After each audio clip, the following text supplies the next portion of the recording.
Today's vlog mga laagan, magtatagalog muna ako kasi may nagre-request na viewer natin sa YouTube channel natin na Tagalog. Ito po siya oh. Sa puntong ito, sumakay na kami ni Vincent dito sa daungan ng bangka dito sa Tag-Anungan, Cortes, Surigao del Sur. No? At nakakita pa nga tayo ng kasamahan natin dati sa pagsasabong. Ito nga si Vincent, oh, nakaupo pa. At meron nga po pala tayong special guest na sila ni Jason Baguna at saka si Tatay Nelson Baguna. At sa puntong ito mga laagan, tinulak na nga nung bangkero yung bangka namin para makaalis na kami at mapaandar na yung makina. At sa puntong ito nga, naandar na yung makina. Papunta na kami ng isla para makapagliw-aliw doon sa, siyempre, sa mga pinsan natin. Meron naman kasi kaming mga kamag-anak dito eh. Tsaka meron din kaming i-race na bangka.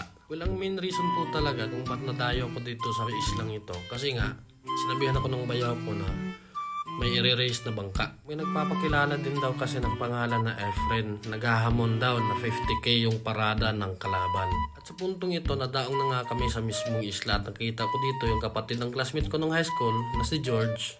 At sa puntong ito, nagtatawanan kami ng pinsan ko. Akala niya kasi picture lang. Yun pala naka-video. Mag-asawang mga singer nga po pala sila. Si Giovanni tsaka si Edward. At sa puntong ito nga po mga laagan, nagkita na po yung magkalaban ng mga bangka. Yan po yung bangka namin na pinustahan namin ng 25k. Minasyadahan pa namin ng 4Gs.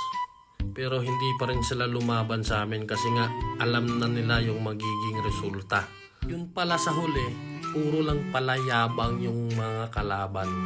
Wala naman talaga palang pera.